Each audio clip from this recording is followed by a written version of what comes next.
So this is how it looks recently. I think spring is coming. The snow is melting and it's getting warmer.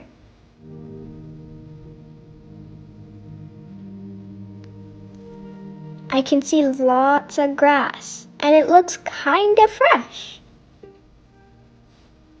But the sight is really beautiful.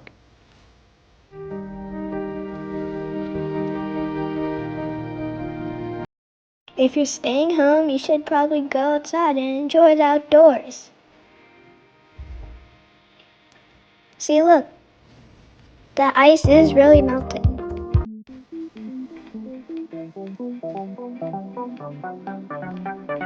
Oh yeah, be careful for ice like this.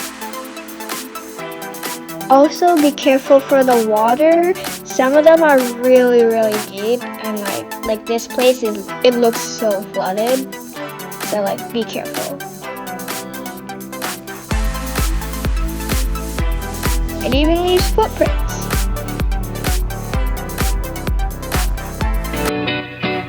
Thanks for watching. Make sure you subscribe so you don't miss out on any other videos.